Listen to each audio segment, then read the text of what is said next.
लोकसभा में महिला आरक्षण बिल पास हो गया है और उसके बाद समाज के अलग अलग वर्गों से अलग अलग प्रतिक्रिया आई है। हम इस वक्त मौजूद हैं प्रयागराज में किन्नर अखाड़े के आश्रम में। किन्नर अखाड़े की महामंडलेश्वर कौशल्यानंद गिरी जी हमारे साथ हैं और कुछ किन्नर समाज के लोग भी हमारे साथ हैं। बात करेंगे उनका क्या सोचना है। आप लोग क्या सोचते हैं इस विषय में? जी, जय श्री महाकाल।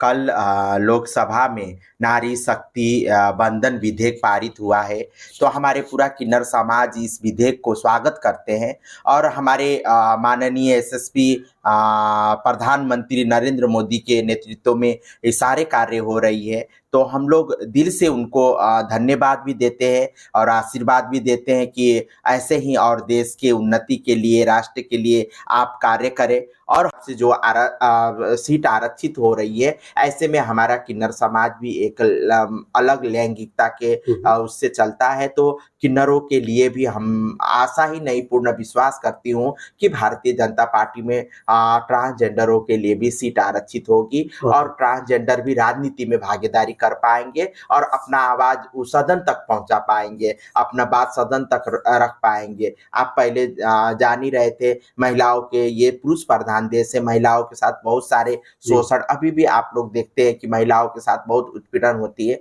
तो ये राजनीति में यदि महिला भागीदारी हो जाएगी, 33% भागीदारी हो जाएगी, तो निश्चित तौर पर जो महिलाओं के साथ उत्पीड़न है वो खत्म हो जाएगी, क्योंकि वो सदन पे अपना आवाज उठा पाएंगे। जी, एक महत्वपूर्ण बात आप लोगों ने कही है कि किन्नर समुदाय को भी अब आरक्षण की आवश्यकता है ताकि इनका भी संरक्षण हो सके। कुछ और लोग हैं समाज के, आपसे जानना चाहेंगे, ये जो विधेयक आया है और पारित भी हो गया लोकसभा में, क्या नजरिया है, क्या फायदे होंगे आपको लगता है नारी समाज का? इस जो निकले विधेयक पास हुए, इससे तो नारी समाज के बहुत ही फायदे हैं, क्योंकि हमारे जो भारत में जितने भी कुछ जो स्त्री के साथ गलत होते थे, अब उसका पूर्ण तरह से लोकसभा में, राज्यसभा में आवाज उठा सकेंगे। लेकिन मैं ये बोलना चाहती हूँ कि हमारे किन्नर समाज के लिए, अपने नारी समाज के लिए तो 33% दे दिया है, पुरुष प्रधान के लिए तो है ही, पहले से ही है, लेकिन हमारे किन्नर समाज के लिए क्या है? हमारे किन्नर समाज के लिए भी तो आरक्षण होना चाहिए। मैं तो यही बोलूंगी कि नहीं तो मैं इसके लिए PIL दाखिल करूंगी। बहुत महत्वपूर्ण बात कही आपने। किस रूप में देखते हो आप इस जो ये कदम लिया है मोदी जी ने? मोदी जी को मेरा सत नमन और हम मोदी जी को नमस्कार करते हैं कि मोदी जी ने आज महिलाओं के लिए इतना अच्छा काम किया है, और मोदी जी से ये भी मैं प्रार्थना करती हूँ कि हम लोग के बारे में भी कुछ सोचें और समझें। बस इतना ही कहना चाहता हूँ। बहुत महत्वपूर्ण बात कही आपने। किन्नर समाज का कहना है कि अब आवश्यकता इस बात की है कि किन्नर समाज के बारे में भी सरकार सोचे और इसके लिए कुछ नया करना चाहिए। आपसे जानना चाहेंगे कि किस तरीके से किन्नरों का शोषण होता है और अभी भी तिरस्कार होता है, जिसकी वजह से उनको आरक्षण की जरूरत है। जी, किन्नर आप जानते ही होंगे, देश आज़ादी के 70 साल बाद भी हम लोग किन्नरों के पास हमारे एक पहचान नहीं था, मनुष्य होने का कोई पहचान नहीं था।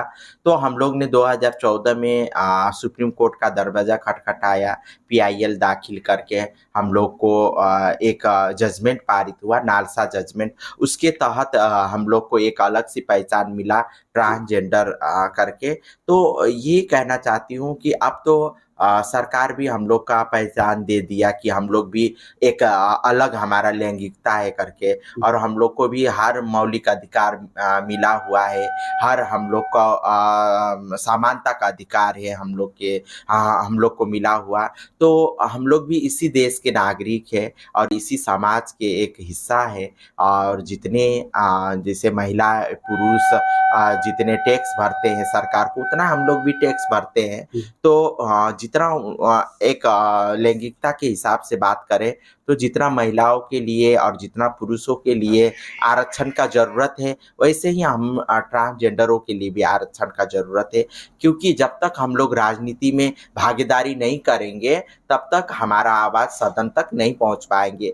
यदि हम कोई नेता हमारे आवाज पहुंचाती है तो जो दर्द हमारे अंदर जो दर्द हम झेल के यहाँ तक पहुंचे हैं, वो चीज वो नहीं बता पाएंगे सदन में। जैसे आप देखिए पुरुष लोग के इतना भागीदारी था, तो आज क्यों महिलाओं की भागीदारी बढ़ाने के लिए 33% किया गया? क्योंकि महिलाओं के साथ ज्यादा उत्पीड़न होती थी, तो वो लोग सदन में अपना बात रख पाए, महिलाओं के नेतृत्व करके महिलाओं की बातें वो लोग रख पाए सदन में। इस कारण से 33% उनके आरक्षण बढ़ाए। किन्नर समाज को आरक्षण देने के पीछे भी कुछ तर्क है।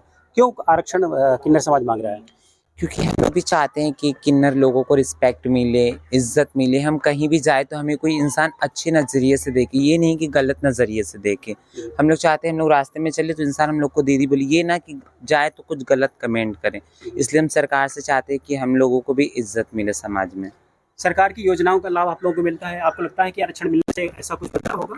बिल्कुल, हम तो यही प्रधानमंत्री से कहना चाहते हैं, हमारे किन्नर समाज जितना है हम लोग का आरक्षण दे, सुविधा दे, सब कुछ दे। सारा नारी को मिला, पुरुष को मिला, 18 जेंडर तो है, वो भी तो भारत का नागरिकता है। बिल्कुल हैं, वो भी वोट देते हैं, मोहर मारते तब सरकार जीतता है, जिताते हैं हम लोग। तो हम लोग के क्यों नहीं सुविधा मिल रहा? हमें यही सरकार प्रधानमंत्री से, आरोग्य जी से अनुरोध किया कि हम लोग के सुरक्षा चाहिए और अच्छा चाहिए।